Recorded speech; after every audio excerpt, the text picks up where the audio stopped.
Hello दोस्तों। उम्मीद है आप सभी की सीटेट की तैयारी अच्छे से चल रही होगी। 7 जुलाई को होने वाले पेपर में जो हमारा एग्ज़ाम है वो 7 जुलाई को होने वाला है और इसी क्रम में आप सभी जी जान लगा कर तैयारी कर रहे होंगे, ऐसा कहा जा रहा है। और यूट्यूब पे भी आप सुन रहे होंगे बहुत सारे टीचर लोग से कि इस बार जो एग्ज़ाम है वो सीबीएसई के द्वारा लास्ट किया जाएगा। अगले बार शायद जो एनटीए होता है वो एग्ज़ाम को कंडक्ट करवाएगा, उसमें बहुत तरह की चेंजेस देखने को मिल सकते हैं। इसलिए ये लास्ट अटेम्प्ट मान करके हम लोग चले हैं। और इसी क्रम में आज जो हमारा है उसमें हम लोग 30 प्रश्न करेंगे बाल विकास और शिक्षा शास्त्र से। इसमें प्रीवियस ईयर में आने वाले 30 प्रश्न आपको देखने को मिलेंगे जो पहले से पूछा गया है। पिछले 10 साल तक के जो क्वेश्चन आए हैं अभी तक, उसको हम लोग इस सीरीज में कंप्लीट करेंगे, जिससे एक पूरा कॉन्सेप्ट जो है वो आ जाए। जो थ्योरिकल जितना भी तरह का कॉन्सेप्ट है वो हमें अच्छे से समझ में आ जाए। इसका फ़ायदा हमें पेपर में ज़रूर देखने को मिलेगा। तो चलिए आज का पहले सवाल से हम लोग शुरू करते हैं। पहला सवाल है, निम्नलिखित प्रश्नों के उत्तर दीजिए। चाइल्ड डेवलपमेंट एंड पेडागोजी का ये क्वेश्चन है। पहला सवाल ये कहता है कि प्राथमिक स्तर पर एक शिक्षक में निम्न में से किसे सबसे महत्वपूर्ण विशेषता मानना चाहिए। तो शिक्षक के अंदर सबसे महत्वपूर्ण विशेषता क्या होना चाहिए यह पूछा जा रहा है। तो पहला ऑप्शन है धैर्य और दृढ़ता, शिक्षण पद्धतियों और विषयों का ज्ञान में दक्षता, अति मानक भाषा में पढ़ाने की दक्षता या पढ़ाने की उत्सुकता होना चाहिए। एक शिक्षक के अंदर हम सभी जानते हैं कि सबसे महत्वपूर्ण गुण क्या है, तो ऑप्शन नंबर ए होना चाहिए इसका आंसर, धैर्य और दृढ़ता। जब तक एक शिक्षक के अंदर धैर्य नहीं होगा, जब तक एक शिक्षक धैर्य से किसी चीज़ को पढ़ाएगा नहीं, संयम नहीं होगा उसके अंदर, तब तक वो छोटे बच्चों को कैसे पढ़ा पाएगा, है कि नहीं। तो छोटे बच्चों को अगर आपको डील करना है तो आपके अंदर धैर्य होना चाहिए, संयम होना चाहिए, उनके प्रश्नों का आप सही से सुन सके, उनके प्रश्नों को सही तरीके से जवाब दे सके। तो इस प्रश्न का आंसर होना चाहिए धैर्य और दृढ़ता। आगे चलते हैं। यहाँ व्याख्या भी दिया हुआ है, इसे भी आप देख सकते हैं कि प्राथमिक स्तर पर एक शिक्षक में सबसे महत्वपूर्ण विशेषता धैर्य और दृढ़ता होनी चाहिए, जिससे कि शिक्षक किसी भी परिस्थिति में किसी भी छात्र छात्रा की सहजता से समस्याओं का समाधान कर सकता है। ठीक है, आगे चलते हैं। एक शिक्षक अपने लोकतांत्रिक स्वभाव के कारण, दूसरा प्रश्न है, एक शिक्षक अपने लोकतांत्रिक स्वभाव के कारण विद्यार्थियों को पूरी कक्षा में कहीं भी बैठने की अनुमति देता है।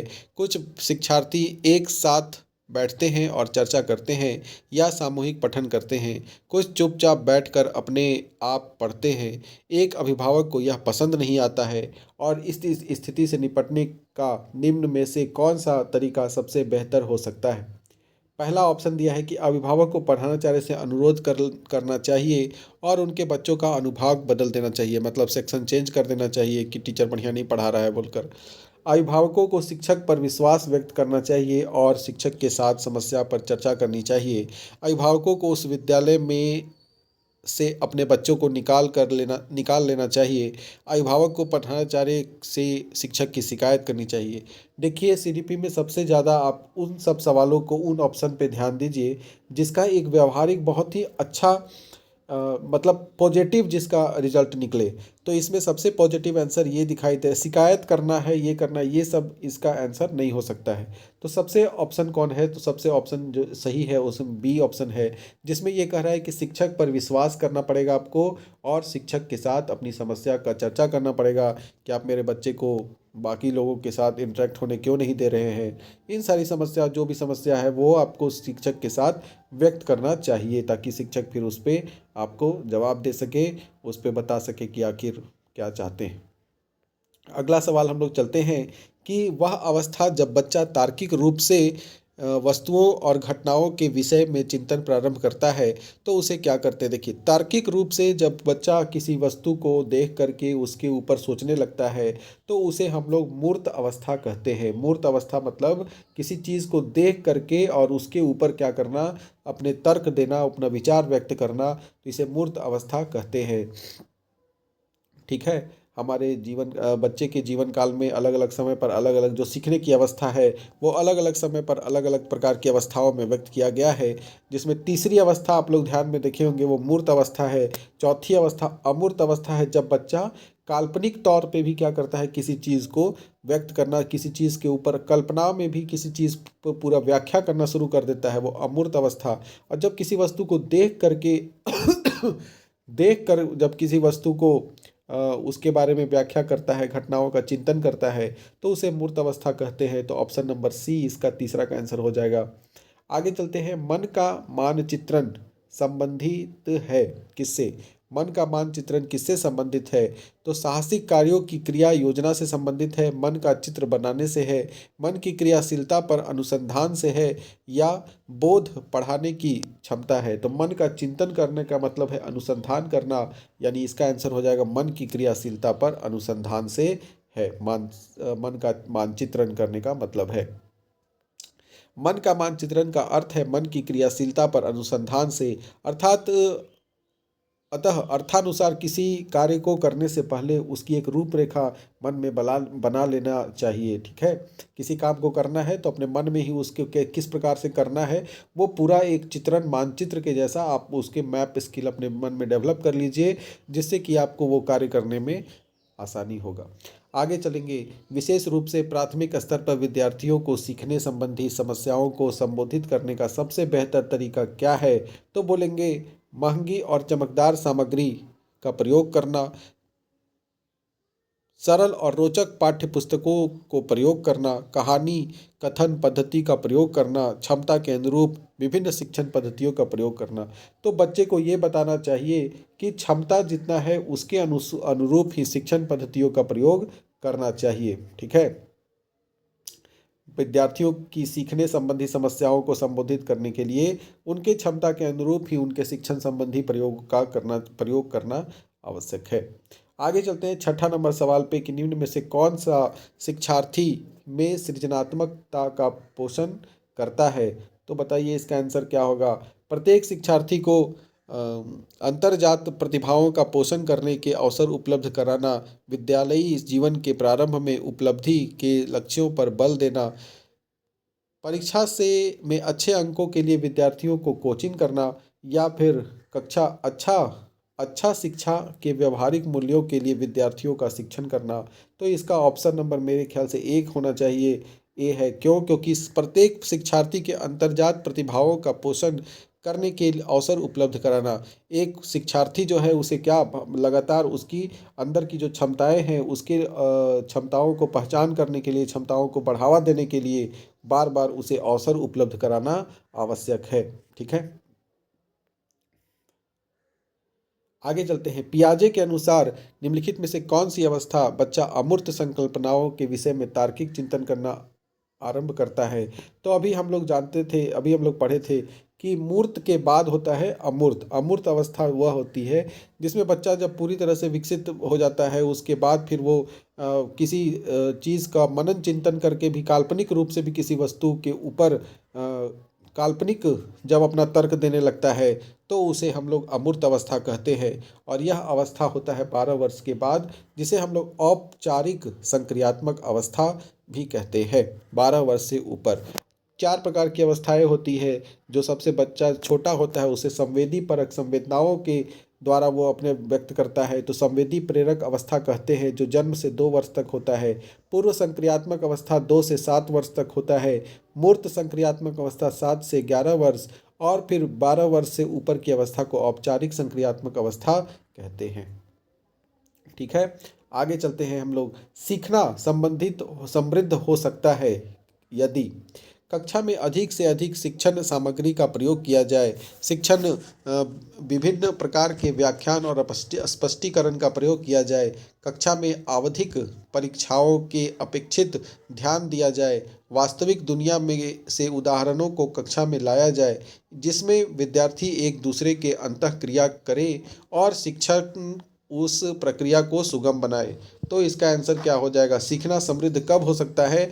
तो देखिए, सीखना संबंध होगा ऑप्शन नंबर डी के अनुसार, वास्तविक दुनिया में से उदाहरणों को कक्षा में लाया जाए। वास्तविक दुनिया मतलब जो रोज़ हम लोग डेली लाइफ है उसमें से कुछ एग्जाम्पल को कक्षा में आप बच्चों के साथ बताइए, और बताने के बाद विद्यार्थी एक दूसरे के अंतःक्रिया करे और शिक्षक उस प्रक्रिया को सुगम बनाए। विद्यार्थी एक दूसरे के साथ इंटरेक्ट करे, ठीक है, उसके विषय के बारे में एक दूसरे से बात करे, और शिक्षक फिर उस प्रक्रिया को और आसान सुगम बनाए और उसको बताए कि किस प्रकार से व्याख्या किया जाता है, यानी उदाहरणों के तौर पर उसे समझाएं।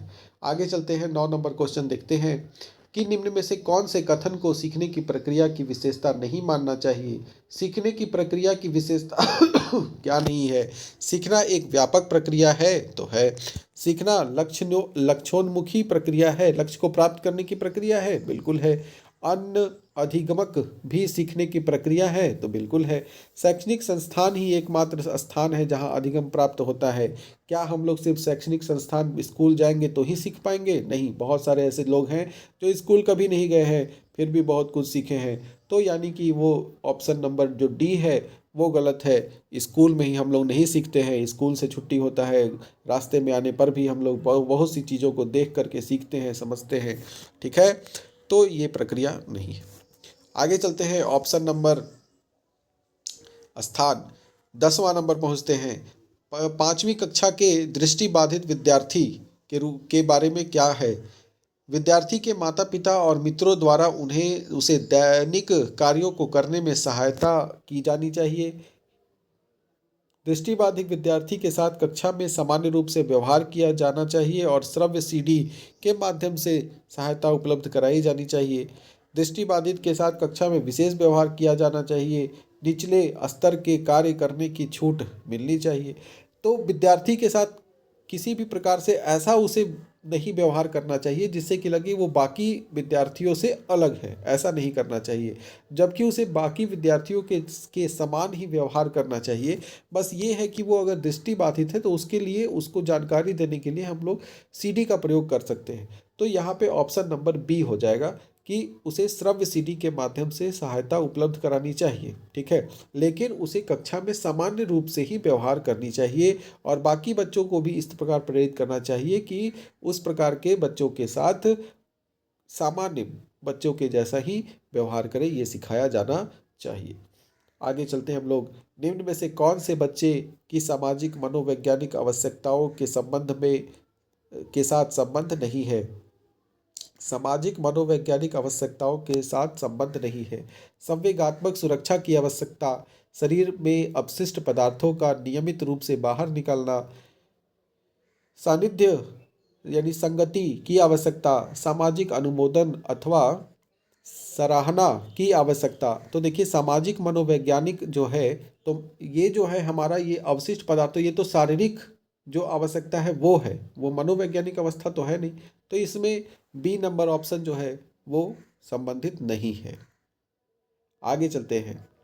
यह एक प्रकार का क्या है, शारीरिक अवस्था है, आवश्यकता है। वह कौन सा स्थान है जहां बच्चे के संज्ञानात्मक विकास को सबसे बेहतर तरीके से परिभाषित किया जा सकता है। बच्चे के संज्ञानात्मक विकास का सबसे अच्छा बेहतर तरीका कहाँ पे बताया जाएगा? विद्यालय और कक्षा पर्यावरण में, सभागार में, घर में, खेल का मैदान। तो संज्ञानात्मक जो विकास है वो सबसे बेहतर तरीके से विद्यालय और कक्षा पर्यावरण में होता है, ये हम सभी जानते हैं। ठीक है, अगर आप चाहते हैं कि इसका हम लोग डिस्क्राइब पढ़े तो देखिए विस्तृत रूप से क्या दिया है। विद्यालय एवं कक्षा पर्यावरण के द्वारा ही बच्चे के संज्ञानात्मक अर्थात ज्ञान से संबंधी विकास को सबसे बेहतर तरीके से परिभाषित किया जा सकता है, क्योंकि विद्यालय एवं कक्षा पर्यावरण ही एक ऐसा स्थान है जहां उस शिक्षार्थी को ज्ञान संबंधी आवश्यकताओं और उसकी समस्याओं का निदान किया जा सकता है। ठीक है, आगे चलेंगे कि खाली स्थान को एक अभिप्रेरित शिक्षण संकेतक माना जाता है। किसे एक शिक्षक संकेतक माना जाता है? तो शिक्षक द्वारा दिया गया उपचारात्मक कार्य को विद्यार्थियों द्वारा प्रश्न पूछना, कक्षा में एकदम खामोशी, कक्षा में अधिकतम उपस्थिति। उपस्थिति या फिर खामोशी, ये सबसे किसी अभिप्रेरित शिक्षण का संकेत नहीं मान सकते हैं। जब कोई विद्यार्थी जो है वो कक्षा में जब प्रश्न पूछता है तब उसे हम लोग क्या करते हैं, अभिप्रेरित शिक्षण का संकेत माना जा सकता है। ठीक है, अभिप्रेरक किसी भी व्यक्ति को व्यवहार करने के लिए शक्ति प्रदान करते हैं। छात्र अपने अधिगम संबंधी लक्ष्यों को तभी प्राप्त कर सकता है यदि वह अभिप्रेरित है। मतलब किसी चीज़ को देख करके बच्चा, जब स्टूडेंट जो सामने से रिएक्ट कर रहा है, सवाल पूछ रहा है, तर्क कर रहा है, तो इसे हम लोग अच्छा अभिप्रेरित कह सकते हैं। ठीक है, आगे चलते हैं। निम्न में से कौन सा बुद्धिमान बच्चे के लक्षण नहीं है? बुद्धिमान बच्चे का लक्षण क्या नहीं है? वह जो प्रवाहपूर्ण एवं उचित तरीके से संप्रेषण करने की क्षमता रखता है, वह जो अमूर्त रूप से सोचता है, वह जो नए परिवेश में स्वयं को समायोजित कर सकता है, जो लंबे निबंधों को बहुत जल्दी रटने की। देखिए, हम लोग अधिगम में ये सीखे हैं कि रटने का जो है व्यवस्था वो बहुत ही गलत है, ठीक है। इसीलिए इसका ऑप्शन नंबर जो डी है वो गलत है। बुद्धिमान बच्चे का लक्षण रटने का नहीं है, ठीक है। रटत विद्या से जो है कुछ नहीं होने वाला है। इसीलिए हम लोग आगे चलते हैं। समझ पे ज़्यादा जोर दिया जाता है रटने की अपेक्षा। बच्चे दुनिया के बारे में अपनी समझ का सृजन करते हैं, इसका श्रेय खाली स्थान को जाता है। तो दुनिया के बारे में अपनी समझ का सृजन करते हैं, ये पियाजे का कहा हुआ बात है, ठीक है। किसका है? तो पियाजे, ऑप्शन नंबर डी। पियाजे के अनुसार ही बताया गया है कि बच्चे दुनिया के बारे में अपनी समझ का सृजन करते हैं। कृतिका अक्सर घर में ज़्यादा बात करती है, लेकिन विद्यालय में वह काफ़ी बात करती है। घर में ज़्यादा बात नहीं करती है, लेकिन विद्यालय में काफ़ी बात करती है। यह दर्शाता है कि, देखिए इसमें क्या है कि कृतिका घर में ज़्यादा बात करती है, तो बात नहीं करती है। बात क्यों नहीं करती है? तो इसका ऑप्शन दिया है कि शिक्षकों की मांग होती है कि बच्चे विद्यालय में खूब बात करें। ऐसा तो कोई बात नहीं है, कोई शिक्षक तो ये नहीं कहता है कि बच्चे विद्यालय में ज़्यादा बात करेंगे, घर पे बात नहीं करेंगे। कृतिका को घर में अपना घर बिल्कुल पसंद नहीं है। घर तो सबको पसंद होता है, तो ये ऑप्शन भी काट सकते हैं हम लोग। उसके विचारों को विद्यालय में मान्यता मिलती है और विद्यालय हर समय बच्चों को खूब बात करने का अवसर देता है। तो विद्यालय में खूब बात करने का अवसर देता है, ये बात तो गलत है। तो उसके विचारों को अधिक विद्यालय में मान्यता मिलती है। देखिए, हमारे विचारों को जहाँ मान्यता मिलती है वहीं हम अपने विचार रखेंगे, ठीक है। अब घर में अगर हम बोल रहे हैं और उसको सुना कर दिया जा रहा है, तो इससे बच्चे क्या होते हैं कि अरे मेरा बात तो सुना ही नहीं जा रहा है, इसलिए घर में धीरे धीरे वो बात नहीं करते हैं। और स्कूल में जब अपने दोस्तों के साथ या स्कूल में कक्षा में जब उनकी बातों को सुना जाता है, तो वो कक्षा में क्या करते हैं, ज़्यादा बात करते हैं या ज़्यादा अपना जवाब देते हैं। तो इसलिए उनके विचारों को जहाँ मान्यता मिलती है वहाँ वह अधिक बात करते हैं, विचार मान्यता नहीं मिलेगी वहाँ वो कम बात करें। तो विचारों को विद्यालय में मान्यता मिलती है, यही बात है। आगे है कि एक शिक्षक को अपने विद्यार्थियों की क्षमताओं को समझने का प्रयास करना चाहिए। निम्नलिखित में से कौन सा क्षेत्र इस उद्देश्य के संबंध में है? सामाजिक दर्शन, मीडिया मनोविज्ञान, शिक्षा मनोविज्ञान या फिर शिक्षा समाजशास्त्र। तो शिक्षक को अपने विद्यार्थियों की क्षमताओं को समझने का प्रयास करना चाहिए, तो ये शिक्षा मनोविज्ञान में मिलता है, ठीक है। किसमें देखने को मिलेगा? तो शिक्षा मनोविज्ञान का बात है। आगे चलते हैं हम लोग कि सीखने की प्रक्रिया में अभिप्रेरणा का मतलब क्या है? पिछले सीखे हुए को नए अधिगम से अलग करती है। अभी सीखने की प्रक्रिया में अभिप्रेरणा पिछले सीखे हुए नए अधिगम से अलग करती है। शिक्षार्थियों को एक दिशा में सोचने के योग्य बनाती है। शिक्षार्थियों में सीखने के प्रति रुचि का विकास करती है या शिक्षार्थियों की स्मरण शक्ति को पैदा बनाती है। तो इसका ऑप्शन क्या हो जाएगा कि रुचि को विकसित करती है, ठीक है। अभिप्रेरणा का मतलब क्या है कि शिक्षार्थियों में यानी स्टूडेंट में सीखने के प्रति रुचि का विकास करती है, ठीक है। सीखने की प्रक्रिया में अभिप्रेरणा का काम क्या है कि उनकी रुचि का विकास करना। अगले सवाल की ओर हम लोग चलते हैं। शिक्षा के क्षेत्र में पाठ्यचर्या शब्दावली की ओर संकेत करती है। विद्यालय का संपूर्ण कार्यक्रम जिसमें विद्यार्थी प्रतिदिन अनुभव प्राप्त करते हैं। मूल्यांकन प्रक्रिया, कक्षा में प्रयुक्त की जाने वाली पठन पाठ्य सामग्री, शिक्षण पद्धति एवं पढ़ाई जाने वाली विषय वस्तु। तो शब्दावली क्या है? तो विद्यालय की संपूर्ण कार्यक्रम, जिस पाठ्यचर्या का मतलब क्या होता है? करिकुलम। और यह क्या है कि विद्यालय में संपूर्ण कार्यक्रम जिसमें विद्यार्थी प्रतिदिन अनुभव प्राप्त करते हैं उसी को करिकुलम कहते हैं। करिकुलम का मतलब क्या है? करिकुलम का मतलब है कि पाठ्य सामग्री के अतिरिक्त भी जो बाकी जो एक्टिविटी करवाई जाती है, उन एक्टिविटियों से जो स्टूडेंट जो सीखते हैं उसी को पाठ्यचर्या कहते हैं। और ये पाठ्यक्रम क्या है? पाठ्यचर्या का ही एक भाग है। सिलेबस जो है वो करिकुलम का एक भाग है, ठीक है। तो यहाँ पे पाठ्यचर्या का मतलब क्या हो गया कि विद्यालय के संपूर्ण कार्यक्रम, पढ़ाई लिखाई को साथ इंक्लूड करके बाकी जितने कार्यक्रम होते हैं, एक्टिविटी जो होते हैं, उनसे विद्यार्थी प्रतिदिन अनुभव प्राप्त करते हैं, जो सीखते हैं उसी को हम लोग पाठ्यचर्या कहते हैं, ठीक है। तो पाठ्यचर्या का मतलब हो गया संपूर्ण कार्यक्रम जिससे विद्यार्थी अनुभव प्राप्त करते हैं। 20वां सवाल है कि निचली कक्षाओं में शिक्षण की खेल पद्धति मूल रूप से आधारित है। शिक्षण की खेल पद्धति मूल रूप से आधारित है। शिक्षण पद्धति के सिद्धांतों पर, विकास एवं वृद्धि के मनोवैज्ञानिक सिद्धांतों पर, शिक्षण के सामाजिक शास्त्रीय सिद्धांतों पर, शारीरिक शिक्षा कार्यक्रमों के सिद्धांत पर। तो निचली कक्षाओं में विकास एवं वृद्धि के मनोवैज्ञानिक सिद्धांत पर सभी आधारित होती है। निचली कक्षाओं में किस पर, 1 to 5 का बात हो रहा है कि विकास एवं वृद्धि के मनोवैज्ञानिक सिद्धांतों पर आधारित है। ठीक है, आगे चलते हैं क्वेश्चन नंबर 21 में। यह वीडियो थोड़ा लंबा हो जा रहा है क्योंकि 30 प्रश्न जो सीडीपी के आते हैं वो इसमें करने का प्रयास कर रहे हैं, इसलिए इसे ध्यान से देखिएगा। एक बच्चा अतीत के समान परिस्थिति में की गई अनुक्रियाओं के आधार पर नई स्थिति के प्रति अनुक्रिया करता है। यह किससे संबंधित है? सीखने के प्रभाव का नियम से, सीखने की प्रक्रिया के अभिव्यक्ति नियम से, या फिर सीखने की तत्परता से, या फिर सीखने की सादृश्यता से। तो अतीत की समान परिस्थितियों में की गई अनुक्रिया के आधार पर नई स्थिति के प्रति अनुक्रिया जो करता है उसे हम लोग क्या कहते हैं? सादृश्यता नियम कहलाता है। सीखने का सादृश्यता नियम। ठीक है, तो अतीत के समान परिस्थितियों में की गई अनुक्रिया के आधार पर नई स्थिति के प्रति अनुक्रिया करना सीखने के सादृश्यता नियम कहलाता है। आगे चलते हैं। प्रतिभाशाली होने का संकेत नहीं है। इसमें से क्या है जिससे पता नहीं चलेगा कि वो प्रतिभाशाली है? दूसरों के साथ झगड़ा करना। तो झगड़ना का मतलब कोई प्रतिभाशाली नहीं है। कोई बहुत अच्छा झगड़ा कर रहा है तो इसका मतलब बहुत प्रतिभावान है, ऐसा नहीं बोल सकते हैं। अभिव्यक्ति की नवीनता, बातों को व्यक्त करना, वह तो होगा। जिज्ञासा, किसी चीज़ को जानने की, तो प्रतिभाशाली है। सृजनात्मक विचार, तो ऑप्शन नंबर जो है ए वो नहीं होगा कि झगड़ना अगर जो है वो प्रतिभाशाली होने का संकेत नहीं है। आगे चलते हैं। विशेष आवश्यकता वाले बच्चों को शिक्षा उपलब्ध कराई जानी चाहिए। विशेष विद्यालयों में विशेष बच्चों के लिए विकसित पद्धतियों के द्वारा, विशेष विद्यालयों में शिक्षकों द्वारा, अन्य समान बच्चों के द्वारा। तो विशेष आवश्यकता वाले बच्चों को भी अन्य समान बच्चों के द्वारा भी, जैसे ऊपर हम लोग पढ़े थे दृष्टिबाध्य वाला में कि सामान्य बच्चों की जैसा सामान्य व्यवहार कर रहे थे और फिर उन्हें हम उसी के जैसा पढ़ा रहे थे। तो यहाँ पे विशेष आवश्यकता वाले बच्चे, मतलब जो विशेष आवश्यकता करने मतलब जो हैंडीकैप है किसी तरह से बच्चा, तो वो उन बच्चों को भी अन्य सामान्य बच्चों के साथ ही सिखाई जानी चाहिए, पढ़ाई की जानी चाहिए।